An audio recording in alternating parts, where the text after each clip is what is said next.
Well, hello, good people. Mark Holmes here, and as always, I appreciate each and every one of you guys. We've got the Dallas Cowboys press conference coming up in about a half an hour or so. We're going to actually do a live stream and react to what the Cowboys have to say at this press conference.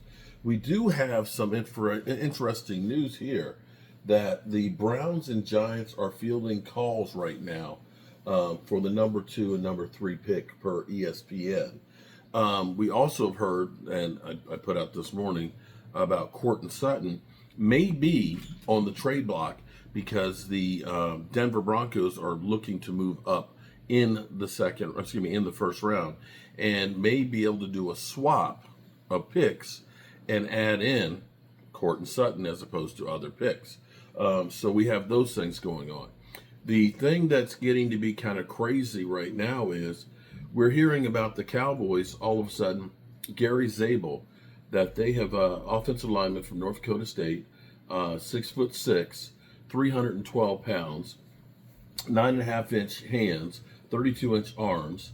Production score at the combine was numero uno at 91. Athleticism score of 90, which was second. And overall score was number 1 at 87. That he is coming in for a workout with the Dallas Cowboys.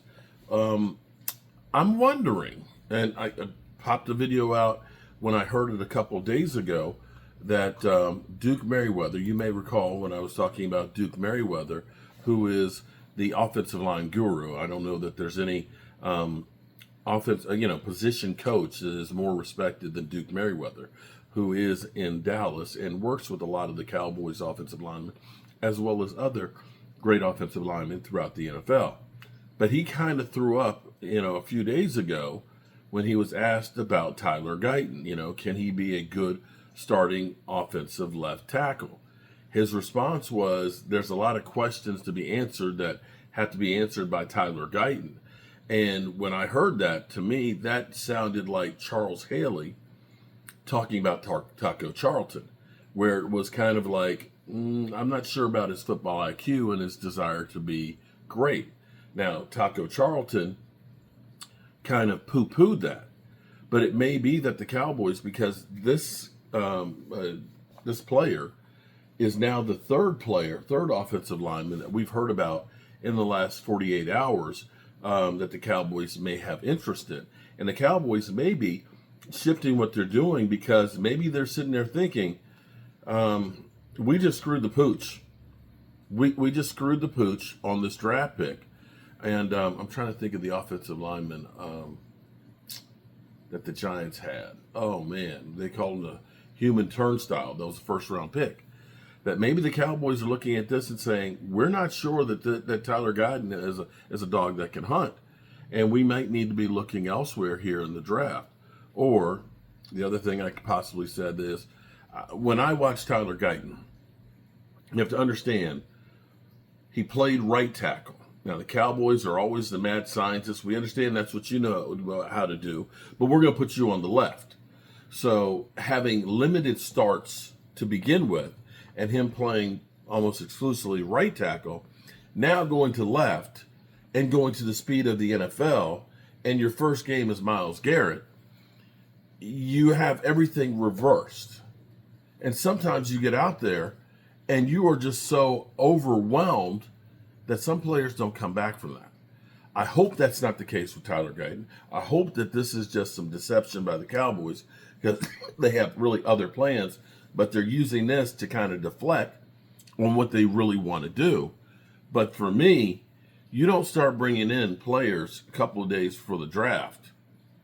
You don't start doing that for workouts unless you are having concerns about the guys that are there. It would be crazy for us to go through and having drafted Tyler Guyton in the first round last year and that we possibly may be saying this dog can't hunt. But at least I do have good news with it, okay? If it had just been straight draft, your number 1 pick for Tyler Guyton, and he ends up being a bust, that's bad. But the Cowboys move back at least. They move back. They got a third round pick. that they drafted Cooper Beebe with. And Cooper Beebe seems to be the real guy. So you still, when you looked at the way Cooper Beebe played, he played like a first-round talented guy. It's not ideally what you had hoped it would work out to be, but if we end up getting Cooper Beebe to take another step this year and being even better, then you look at it and say it wasn't really a wasted pick, because you did get a great starter in Cooper Beebe. Ideally, you need Tyler Guyton to step up.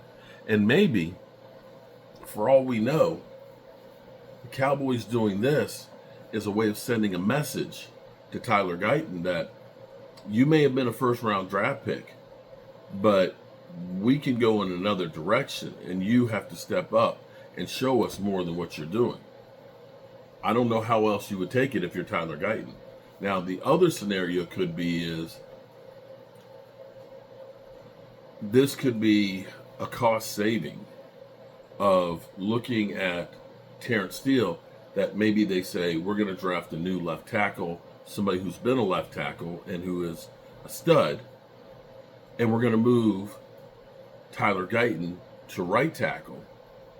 And that would be basically Tyler Guyton versus Terrence Steele, working it out and see who's better, because you could always move on post June 1st with Tyler Guyton and save about $6 million in cap space. He's an $18 million hit.